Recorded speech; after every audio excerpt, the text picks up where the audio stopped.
میں بیٹھے ہیں تو پہلے آپ نے ارادہ کیا ہوگا، ایک خیال آیا آج جمعہ ہے، اور پھر جو خیال ہوتا ہے وہ ایمان کے تابع ہوتا ہے، پھر بندہ ارادہ کرتا ہے، اور ہر عمل، ہر حرکت، ہر فعل کے پیچھے کیا چیز ہے؟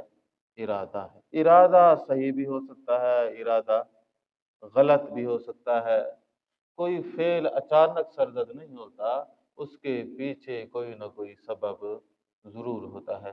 انسان اپنے ارادے اور کتابیں ہے، اور ارادہ ہے اس کے مجموعی تصور خیال کے، یا ہم اس کو ایمان کی تعبیر بھی کہہ سکتے ہیں۔ ایمان کتابیں، کس کتابیں؟ ایمان کتابیں۔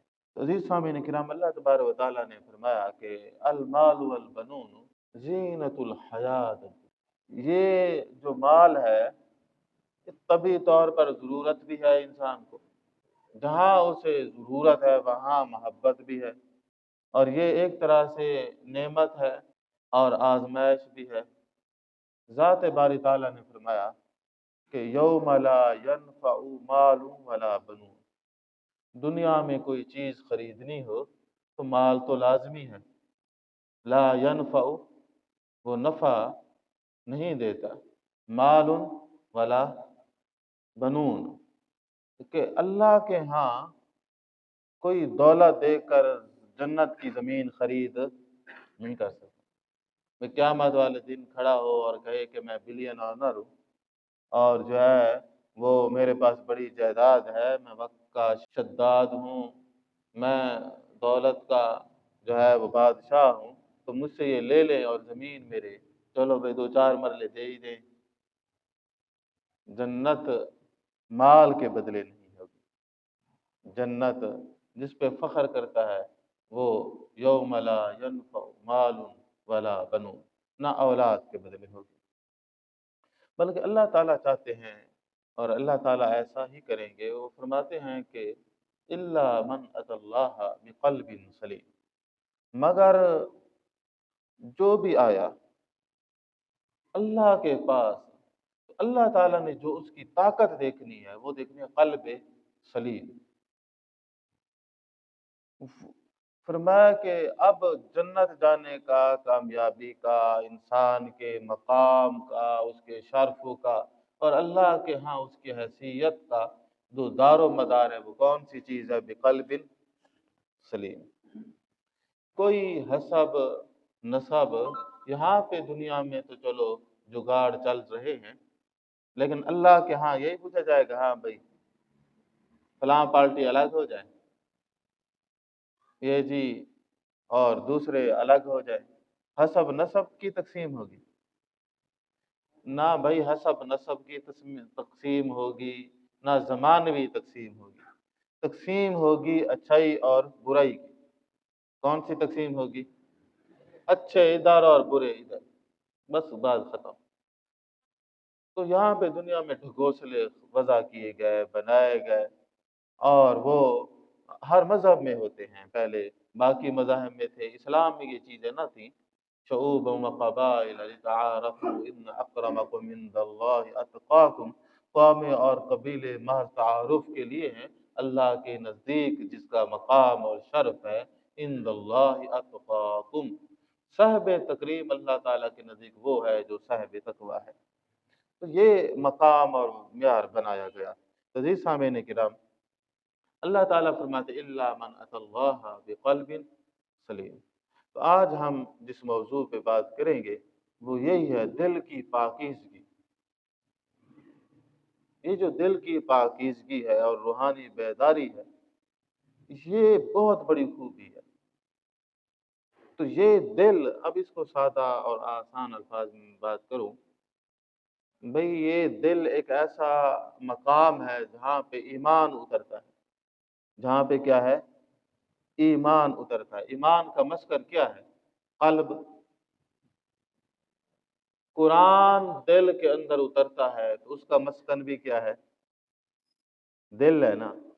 اب یہ قرآن مجید پڑھا ہے تو ہمارے ہاں، اور اس کا حق بھی یہی ہے، قرآن مجید کو آپ صاف جگہ پہ رکھیں گے یا خراب جگہ پہ؟ اس کے لیے حمیل شریف، مکتب، میز اور یا الماری یا کوئی بھی ایسی جگہ جہاں قرآن مجید کو رکھا جاتا ہے، تو اس بات کا پہلے اطمینان کیا جاتا ہے کہ وہ جگہ کیا ہو، پاک بھی ہو اور صاف بھی ہو۔ تو قرآن رکھنے کی جگہ تو صاف ہو، تو ایمان یا قرآن رکھنے کی جو دل ہے وہ صاف نہ ہو۔ جہاں ظاہری طور پر قرآن مجید کا وہ لباس، اس کو لحاف یا غلاف اس کو استعمال کیا جائے گا کہ جو کیا ہو، پاک ہو، صاف ہو۔ تو قرآن مجید کا حق یہ ہے کہ اس کو پاک جگہ پہ رکھا جائے، یہ حق ہے نا اس کا، کہ اس کو جو ہے نمایاں مقام پہ رکھا جائے۔ تو بلکہ ہمارے ہاں تو بھئی ہماری تو تعلیمات یہی ہیں، اور ہمیں پڑھایا اور سکھایا یہی جاتا ہے، اور ادب کا تقاضا بھی یہی ہے تو کہ قرآن مجید کے اوپر کوئی چیز نہ رکھی جائے، کوئی چیز بھی نہ رکھی جائے، یعنی کوئی اینک ہے، کوئی قلم ہے، یا گھر میں کتابیں ہیں، نیچے قرآن ہے، اوپر دوسری کتابیں ہیں، نہیں، ہمارے ہاں فوق قرآن ہے، کیا ہے؟ قرآن مجید کو فوق جو ہے وہ رکھا جائے۔ تو یہ بھی اس کا ایک ادب ہے کہ قرآن مجید بالا ہے اور بالا ہی رہے، تو اس کو ایک ممتاز حیثیت ہے۔ ہم ایک جگہ جمعہ پڑھنے گئے تو بڑے ایک عالم دین ہیں، تو وہ انہوں نے کیا کیا ہوا تھا، قرآن مجید نیچے تھا اور دوسری کتاب اوپر رکھی ہوئی تھی۔ تو مثال، تو پہلے تو وہ چونکہ پیچھے سے نظر آ رہا تھا سارا، تو وہ ایک عجیب لگے بھئی یار یہ اتنے بڑے آدمی بھی ہیں اور پتہ نہیں یہ جان بوجھ کے یا بھول گئے ہیں کیا ہے، لیکن ان کو یہ اس ادب کا بھئی ملحوظ خاطر رکھنا تھا کہ بھئی قرآن مجید فوق ہو، قرآن مجید کیا ہو، فوق ہو۔ تو قرآن مجید کا حق ہے کہ وہ بالا ہو، فوق ہو، اس کی اہمیت ہو، اس کی تقدیسیت جو ہے وہ ہو، جہاں ہم اس کے لیے لحاف اور غلاف جو ہے، وہ غلاف بھی ہم کیا کرتے ہیں، اس کے لیے صاف رکھتے ہیں۔ اور اسی طرح جب اس کے لیے جو ہے حمیل شریف بھی صاف ہوتی ہے، تو اس کے لیے بھی دل بھی کیا ہونا چاہیے، اس کا تو زیادہ حق ہے نا۔ کہ دل گندگی سے مالا مال یا بھرا ہوا ہو تو یہ پھر قرآن کیسے ہوگا؟ یا کوئی ایسا پھل ہو، خوبصورت پھول ہو، گندا پانی لگائیں گے تو کیا کرے گا؟ اب ہمارا جو زمینی پانی ہے یہ کسی بھی درخت کو لگائیں تو وہ کیا ہو جاتا ہے، جل کے خاک ہو جاتا ہے، یعنی درخت کو وہ پانی سوٹ ہی نہیں کرتا، کیونکہ اس میں فارس زیادہ ہے اور کڑوا ہے، اور اس کی وجہ سے کیا ہوتا ہے، وہ نقصان دہ ثابت ہوتا ہے۔ تو کہنے کا مقصد یہ ہے کہ بھئی دل کو صاف رکھیں۔ اب دل کیسے صاف ہو؟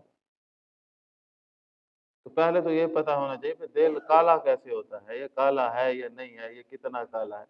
تو یہ سامعین کرام، دو طرح کی دیکھیں، اصل خرابی کا جو منبع ہے نا وہ دل ہے، وہ کیا ہے، دل ہے، دل منبع ہے خرابیوں کا۔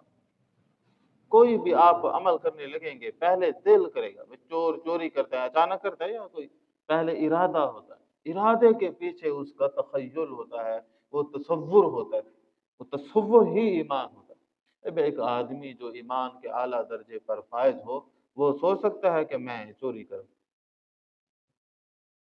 تو لیکن وہ آدمی وہ اس کا جو تصور ہوتا ہے وہ اتنا کمزور ہوتا ہے، یا ایمان اتنا گرا ہوتا ہے کہ وہ اس کا فیصلہ کرتا ہے کہ چوری کی جائے، پھر وہ اس کے لیے وہ عملی طور پر وہ کوشش کرتا ہے۔ عزیز سامعین کرام، دل کیسے صاف ہوگا؟ دو طرح کی بیماری ہیں، ایک تو ہے ایمانی بیماریاں اور ایک ہے اخلاقی بیماریاں، لیکن یہ دونوں کا تعلق ہے دین سے۔